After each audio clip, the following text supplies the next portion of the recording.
top of the rocket. This is the payload fairing, and it protects our Starlink satellites until the vehicle is outside the Earth's atmosphere, at which point we don't need it anymore, and the fairings will separate to expose the satellites to space. Just as we reuse Falcon 9, we also recover and reuse our fairing halves. The fairing halves we're using tonight are flight proven, and tonight's flight will be the second flight for both of these fairing halves. We are planning to recover these halves again using our recovery vessel Doug once they return to Earth.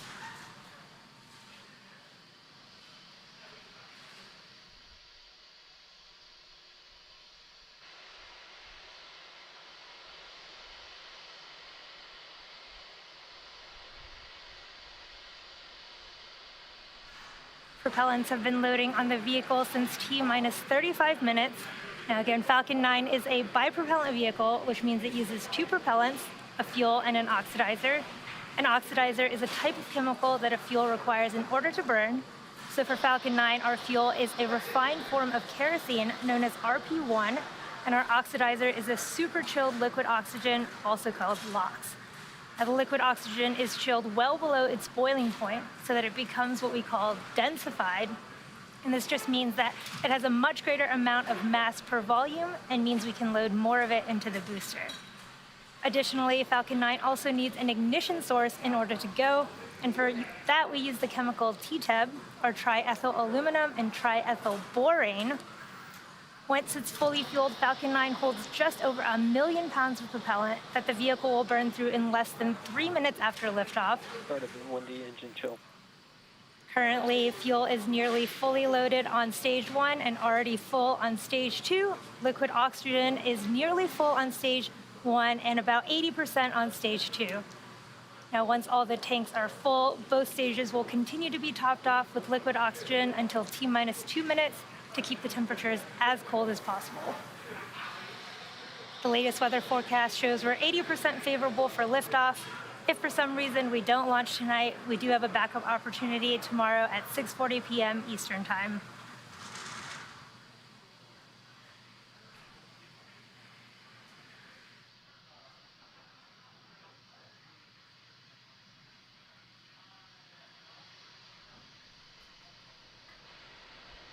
Stage 1 fuel load's complete. In a few minutes, Falcon 9 will lift off, carrying our Starlink satellites to low Earth orbit. Now, in order to get these satellites into space, the rocket has to do more than just go up. It also has to go sideways really, really fast. So at liftoff, gravity is pulling straight down on the rocket. And as we ascend, we tilt the engines, technically called gimbaling, and that turns the rocket horizontally. We're still going up, but now we're also headed horizontally away from the launch pad. This is what we call a gravity turn. The rocket typically needs to go 17,500 miles per hour horizontally in order to avoid being pulled back down to Earth and actually get into orbit. To help demonstrate this concept, imagine firing a cannon from a really high mountain. The cannonball will arc, and then gravity will pull it down to Earth. As you increase the power, the cannonball will arc and land further and further away. Eventually, if you could continue to increase the power enough, the cannonball will be going so fast that it ends up in free fall around the Earth. Gravity is still pulling down on the cannonball, but it's going so fast that it never actually hits the ground. This arc, which constantly misses the Earth, is called an orbit. Tanks are pressurizing for strobe retract.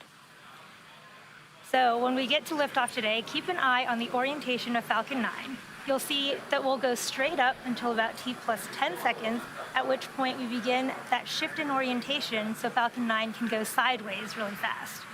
But before we get into that, let's check in on the status of the vehicle for today's launch. We are currently just under T-minus 4.5 minutes from liftoff. Combat retract has started. Of our 36th launch of Starlink. And you just heard the call out that that truss structure, or the TE, has begun retraction. In preparation for that retraction, those TE clamps you see right below the fairing there will begin to open up to allow the transporter erector to retract. You can see those clamps opening now.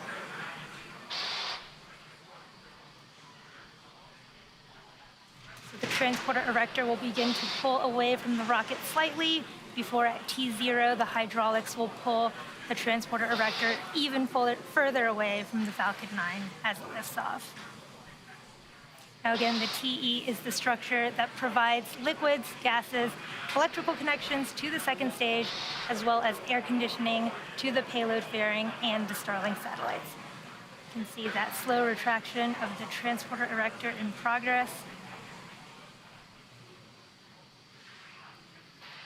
At this point in the countdown, both the first and second stages are nearly fully loaded with 1 million pounds of kerosene fuel and liquid oxygen. And those white clouds that you see around Falcon 9 are created when that super chilled liquid oxygen comes in contact with the air in Florida.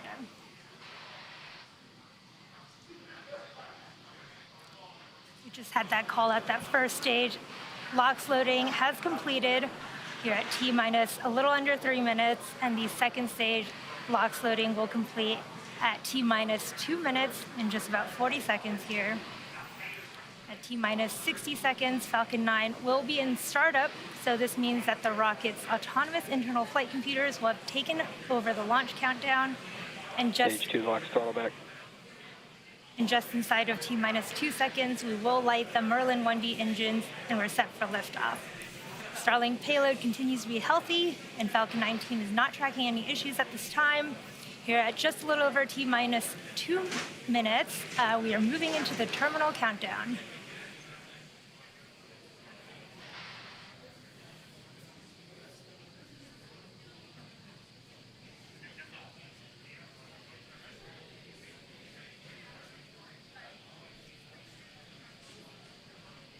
Stage 2 LOX loads complete.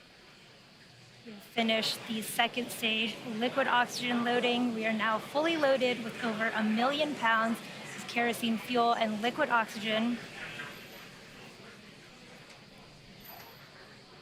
We are waiting for T-minus 1 minute when the Falcon's internal flight computers will take over the countdown. And stage 1 and stage 2 will begin pressurizing for launch.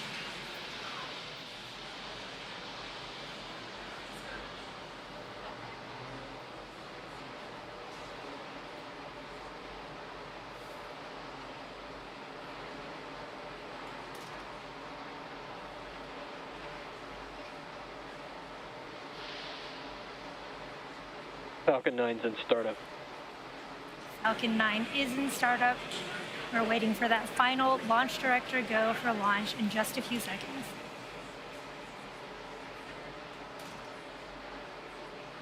Launch director, go for launch.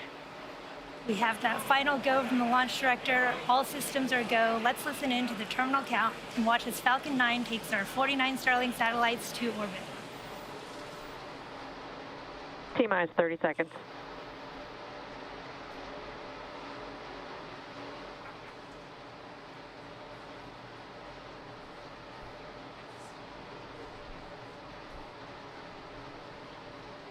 T-minus 15 seconds. 10, 9, 8, 7, 6, 5, 4, 3, 2, 1, 0. Ignition and liftoff.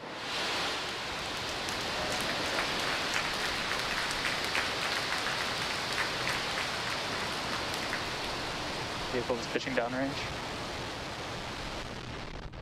Stage 1 chamber pressure is nominal.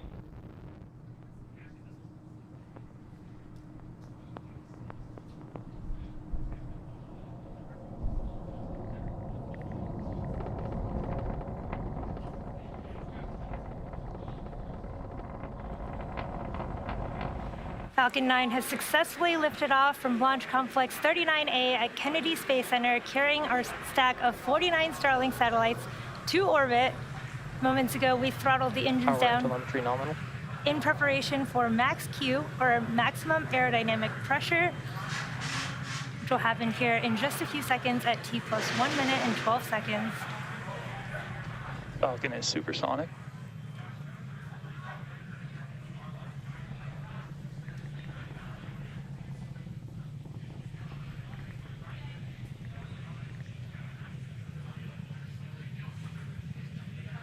Max Q.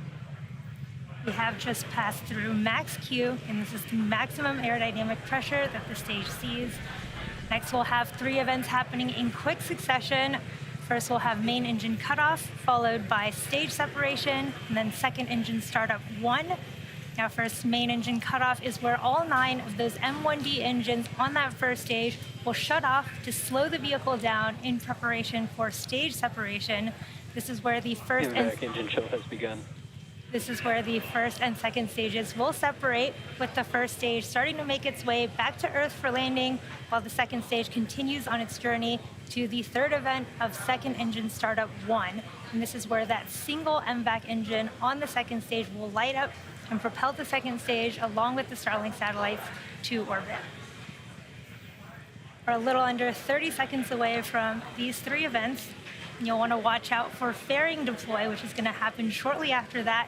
Hopefully we get cool live views from the second stage camera of those fairing halves popping off.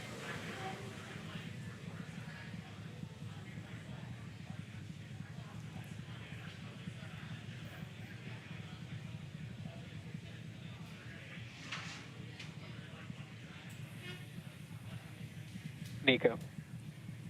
Stage separation confirmed.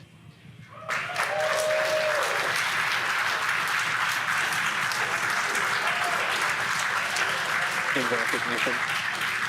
Wow, beautiful views from the first stage and second stage tracker Stages are there. on nominal trajectories.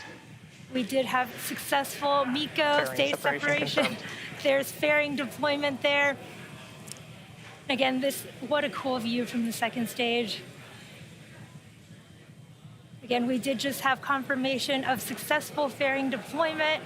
Again, SpaceX has reflown the Falcon fairing halves since November of 2019. Again, this was our second flight for both of those, and we will be attempting to recover them on our recovery vessel, Doug. It looks like you can just maybe make out those fairing halves in that live view from the ground as they are flying away from the second stage there. It looks like that's the first stage, maybe also floating off to the left. Now, as stage 2 heads towards its targeted drop-off orbit there, stage 1 will execute 2 burns in order to make its way back home to Earth. Now, the first is an entry burn. Now, this is where 3 of the M1D engines will reignite, and this helps to slow the stage down as it re-enters the upper parts of the Earth's atmosphere. Now, the second burn, of course, is the landing burn, and this is a single engine burn that brings the vehicle speed down rapidly in order to land on the drone ship. Acquisition signal.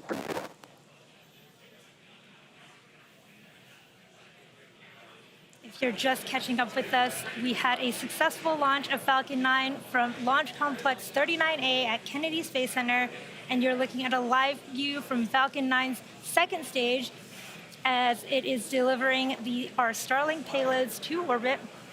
Stage 1 is currently making its way back to our drone ship, a shortfall of gravitas in the Atlantic Ocean. We had beautiful views from the ground of the first and second stage plumes there just a little while ago.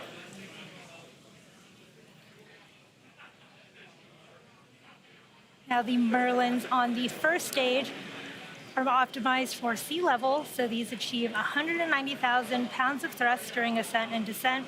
And in contrast, the MVAC engine, which you see on your screen right now, is optimized for 220,500 pounds of thrust in vacuum. Now, the primary difference between these 2 engines is just the size of the nozzle. The MVAC nozzle is a lot larger than the M1D nozzles on first stage. Now, the Falcon 9 is equipped with 4 hypersonic titanium grid fins positioned near the top of the first stage. And the first stage is using these grid fins to help navigate and reorient itself as it heads back home to Earth.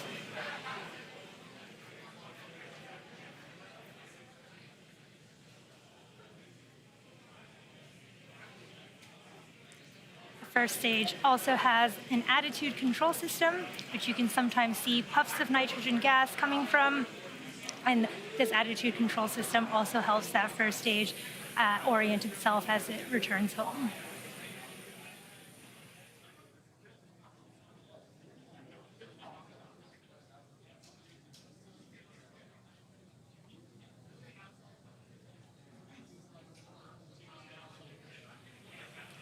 just about 20 seconds from the start of our stage 1 entry burn. And this is a 20-second burn, and it'll help slow the vehicle down as it enters the thicker parts of the Earth's atmosphere. And this is a 3-engine burn, and it is 3 engines in a row on the Stage 1 first stage. FTS is safe.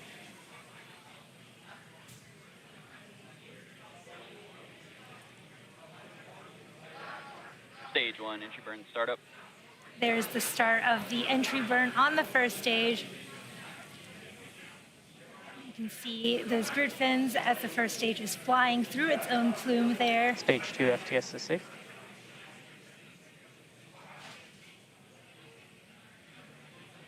Stage 1, entry burn shutdown. We did just have a successful stage 1 entry burn there. And for those who follow along, you'll know that the soot on the rocket, Trajectory nominal. second stage trajectory, is still nominal. As I was saying, the soot on the rocket indicates that it's been flown before. So the fuel that we use on Falcon 9 is rocket-grade kerosene, or RP1, which is carbon-based. So when it burns, it generates soot. Now, as the booster approaches the landing site and does that long re-entry burn that we just saw, we saw it fly through its own plume, which deposits that soot back onto the first stage. Now you can see this sometimes on the pad. The soot is still stuck onto the first stage from its previous flights. And if you watch closely to your onboard camera during landing, you might be able to see soot sticking on the lens of those cameras as well. Now coming up in just a few seconds, we will have the start of our stage 1 landing burn. This will be another about 20-second burn. Hopefully will land us on our drone ship, a short fall of gravitas, Stage 2 terminal guidance. in the Atlantic Ocean. Stage 1, startup.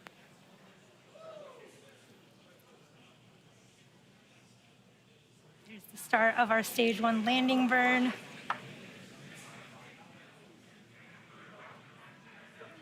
Cool views of the drone ship approaching. Stage 1, landing leg deploy.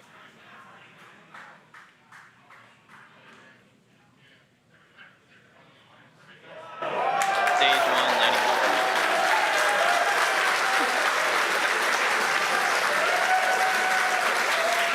Right there in the middle of the drone And back ship. in and check out.